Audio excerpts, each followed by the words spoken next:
Hello, friends. I'm here to say Qigong and Tai Chi can help. I'm living proof of that, and that's why I'm hosting this podcast series. Today is special because I am interviewing one of the leaders in the world of Qi, and I'm delighted that I will be speaking with Josie Weaver today.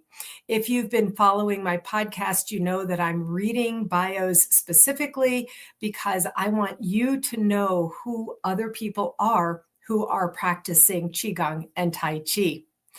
Josie Weaver is a dedicated teacher of mind-body practice with multiple certifications in Tai Chi, Qigong, yoga, and body work.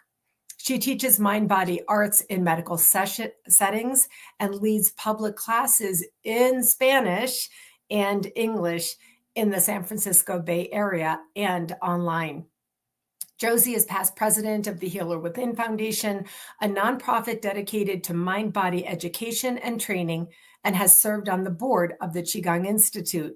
Josie invites you to pursue your desire for healing and optimal health as your unique and powerful road to growth and transformation in all phases of your life. Hi, Josie. Welcome. Thank you so much for joining me today. Oh, thank you for having me, Susan. It's so exciting to be here with you and to be talking to this beautiful community that you've cultivated. So thank you so much. Yeah, absolutely. I just want to say right from the start, I'm delighted that you lead classes in Spanish. I think this is so vitally important that we have as many people as possible able to lead classes in Spanish to really meet the needs of our Spanish-speaking population. So I really wanted to say, I read that in your bio. I'm very excited about that. Yeah, and it was I got encouragement from Dr. Linda Larkey, who is also someone you may know in the Of circles course. of practice, and who's a beautiful researcher, deep researcher who's done really beautiful work, deep work that's changed the whole landscape of how science is looking at these practices and how they are beneficial. So she recruited me to teach in Spanish, and this is when I really dove in. This was a couple of years ago. And then I started to teach just classes at the medical centers where I teach normally in Spanish. And just people speaking Spanish really are looking for these practices. So there's like an untapped market, I would say, if you really want to get out there, try to, pick up another language, and especially Spanish is just like really great. I grew up speaking Spanish, so it was one of those things that was kind of informal, but to really use it to teach and to do this in my professional work, wow, it was really a game changer and just really made me more confident too, and to be able to go in front of different crowds and to teach, so it's been really wonderful. Yeah. I am thinking perhaps we might, if you're willing, another time to have a dedicated conversation on that topic. I Absolutely. I, I really want to support diversity and in the Qigong world, in the holistic world, and I really would like to have a dedicated conversation on the topic of teaching Qigong in Spanish to Spanish-speaking people. So I'll get back to you on that. Okay. For sure. For sure. Good. Okay. That's going to be a really important offering. So let me ask you for yourself personally. It sounds like maybe you started to share the story. How have Qigong or Tai Chi changed your life? Oh my goodness. Okay, so that's just like a really long story. But the short story is this. I used to work in corporate America, and I live in the Silicon Valley, so I'm like right here, smack dab in the middle. LinkedIn, the company is right down the street, right? Google is like a couple miles away from where I live, so I'm right in the heart of it. And I worked in the Valley in a good 15 years or so, and like anybody working a 40-hour, 60-hour work week, I was very stressed out. It's just like, oh my gosh, just, rushing all over the place, not, eating behind the steering wheel, right? Things that would horrify me now. But that was life. And then my boss of all people, my boss invited me to come to her church. I'm like, what? But it was this very different kind of church. It was a meditation focused church. And I started taking yoga classes. And I couldn't remember a darn thing, right? Because I was so stressed, right? But then I loved the feeling of it, loved the whole idea of it, and loved that, just change, that shift that would happen. And then that got me into body work. It was Feldenkrais based. So Rubenfeld Synergy body work. I did that for many years. But I realized underneath everything, okay, the body work, the slow movements that that my therapist was walking me through were Qigong. They were Tai Chi influenced. And even my yoga teacher at that spiritual center I was telling you about, that church, always incorporated Qigong into her classes.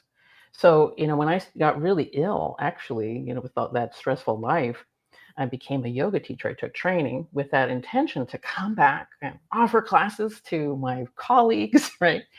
And that never really happened. I really started to teach full time, and probably before I was ready. So teaching full time is like 12 classes, 20 classes. I think my maximum was about 12 classes plus covering for people. And I always incorporated Qigong. And then I realized I would like to just go deeper. And so, I got invited to get certified and got invited to classes. I mean, it's just like that availability, I think, to these things that's the first little spark, right? When you say, okay, I'll do it, because we feel like that's not for me, right? I have two left feet. I can't do that. I'm not graceful, all this stuff. So let's silence that and really trust that drive, that attraction, like there's something here for me. And then lo and behold, right, here I am, Qigong professional, right, that has had a lot of personal healings, just dealing with my own chronic pain, right? It's just like this thing that surfaced when I was a college student, right? Just was like joint pain, ridiculous pain. And it went away for a long time. And then it comes back when I'm that crazy corporate person, right? But it was these practices, breath work, moving slowly, meditation, that is what got me back into this feeling that my body is sanctuary. My body is actually trustworthy. My body is my home. And to really treat it that way, but then to have that be a gateway, this gateway into personal growth, this gateway into transformation, to really reach that sense of, gosh, we call it in scientific research, we call it efficacy, the sense that what you do actually has an effect. What you do matters.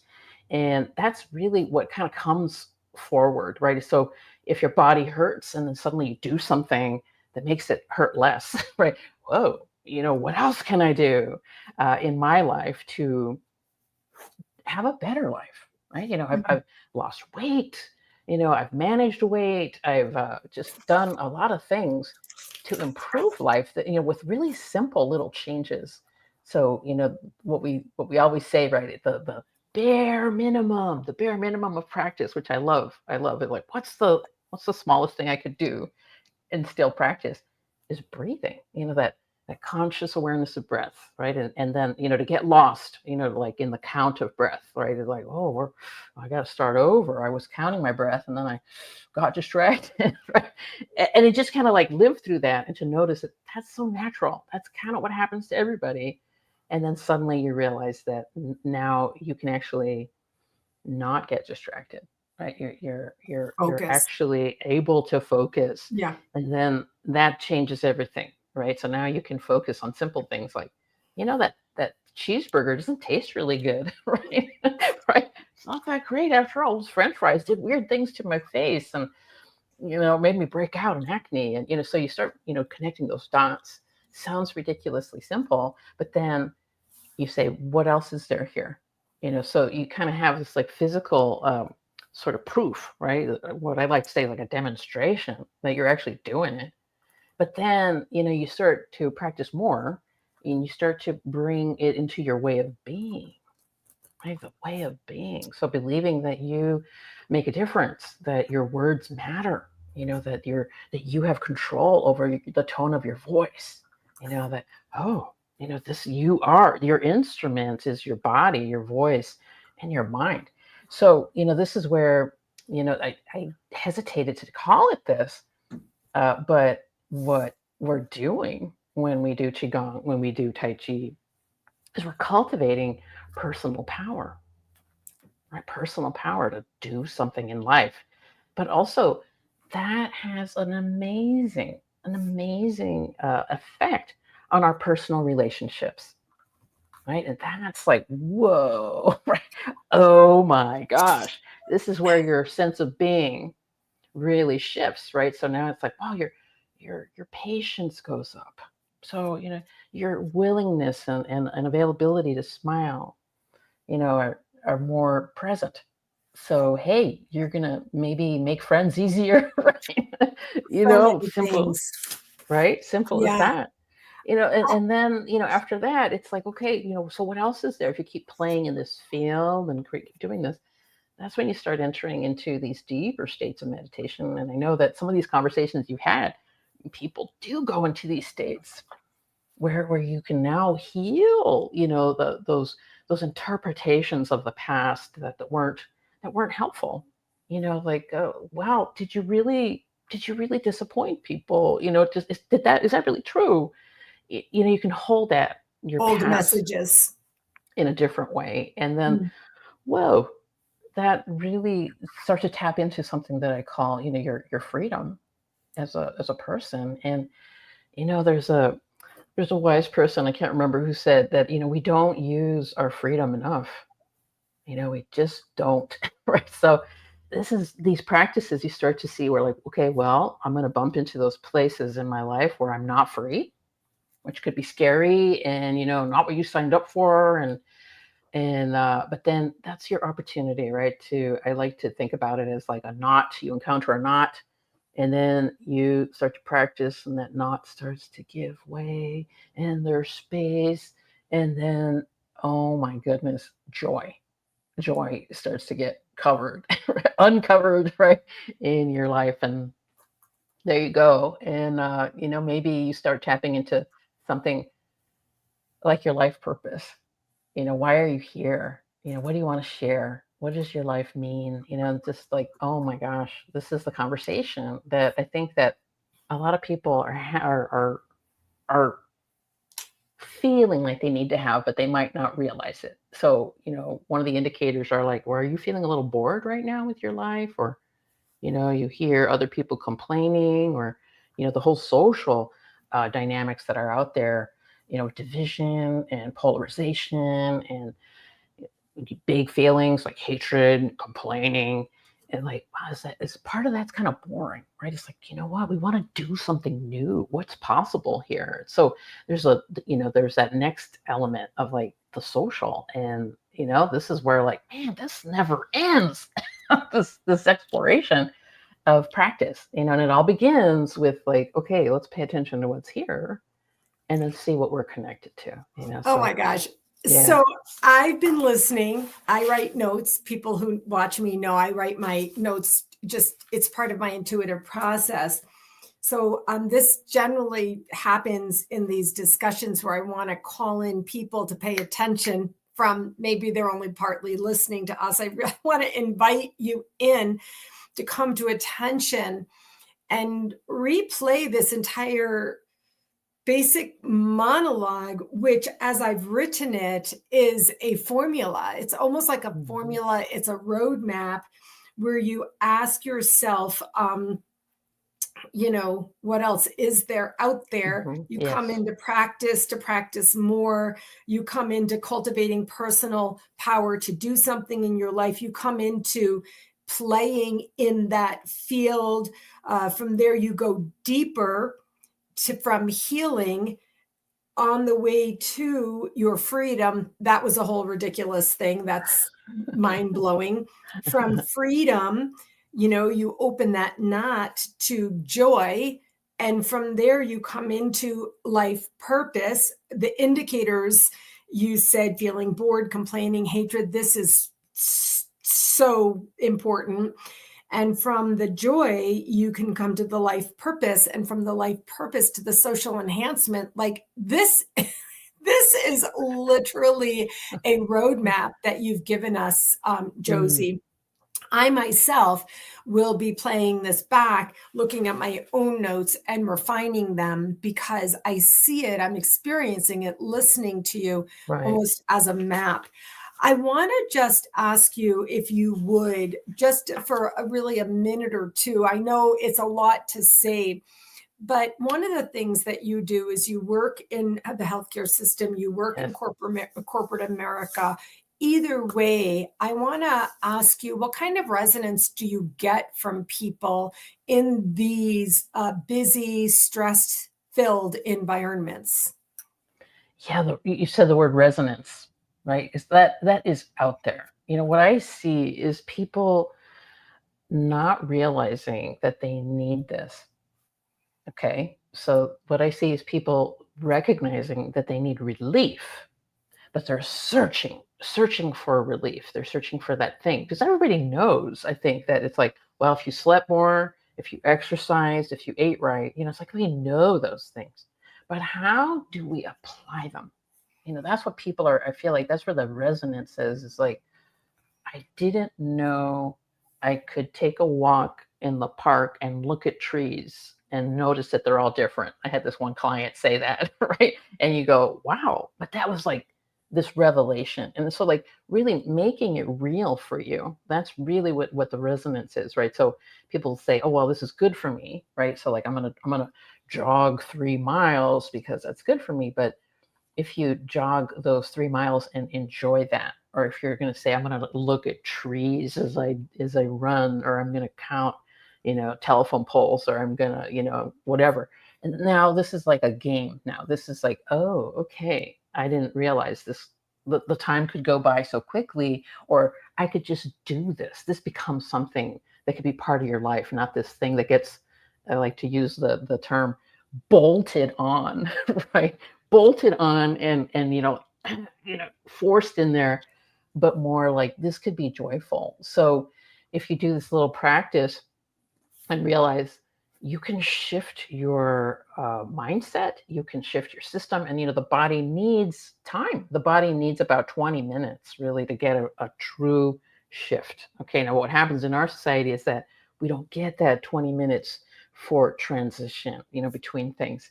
I know myself, it's like, oh no, I'm going to run to the next thing. Right. Back in the day, right? It's like back in the day I did that, but like now, let's do a little transition. So even this gesture, and I'm going to just invite you to do this with me, Susan, because we're coming to the end.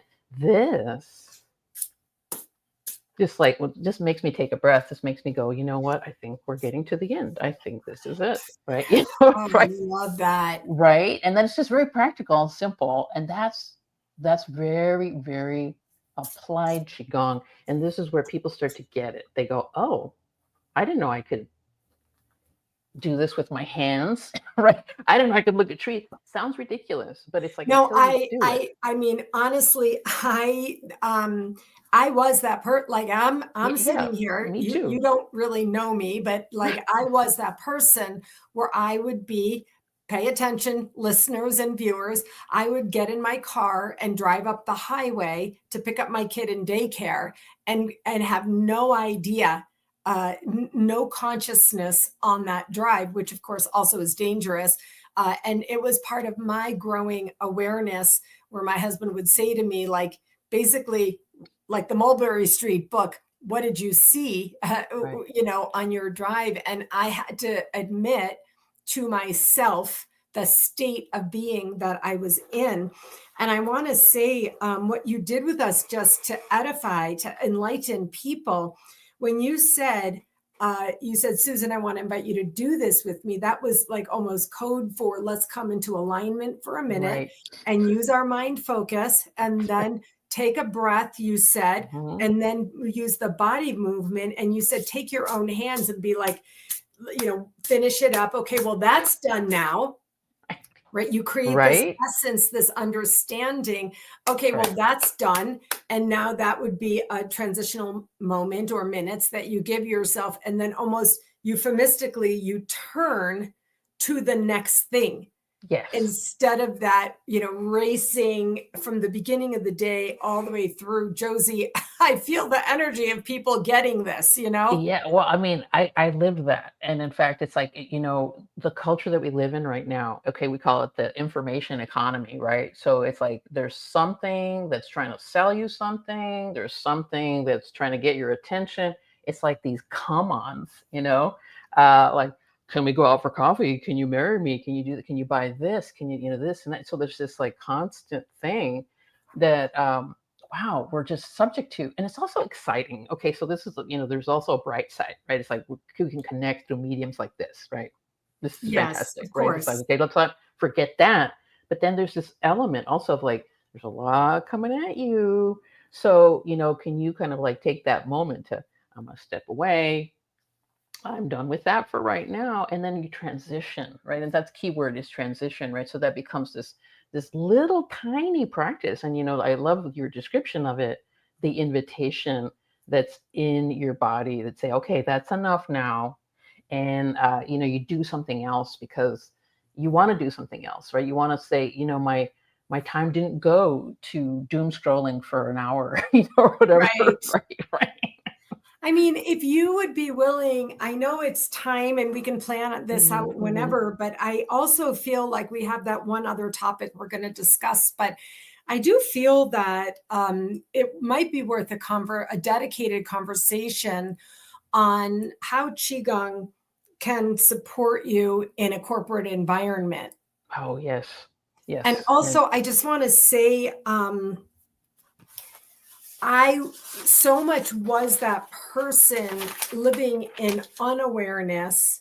And again, to remind people to go back and listen to that whole first part on the progression of what it's like to come into awareness.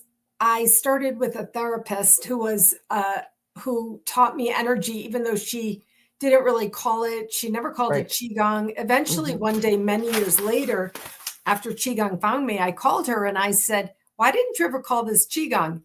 And she said, "For me, energy underlies it all. So it's really more like qi."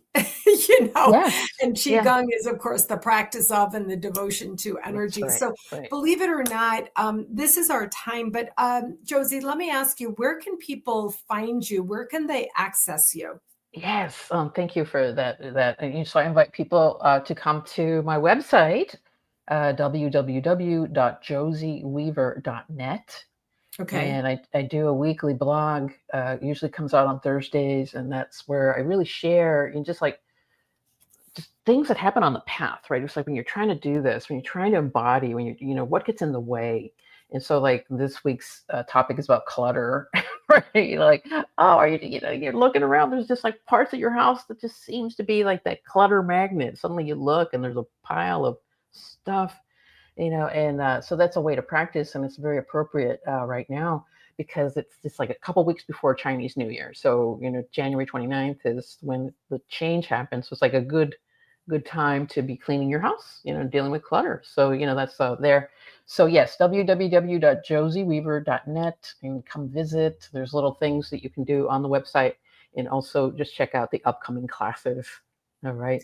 Yeah. Definitely. And also, I just want to say that I signed on to your newsletter. I'm very prudent about this. I don't overclutter my Yes. mind, my body, my soul, or my inbox. And so I'm very selective of what I read. I did sign up to your newsletter because I got to know you and listen to you. And I do receive and read your newsletter. So I want to say I'm one person. Uh, Really, there's a lot in there. Your own story of chronic pain is another Yes. area that people suffer, and so there's a lot of information about that you offer as well. And I will stay tuned. So I'm going to be in touch with you about two topics. We can figure out how we want to present that, hopefully coming back to this forum and having these dedicated conversations.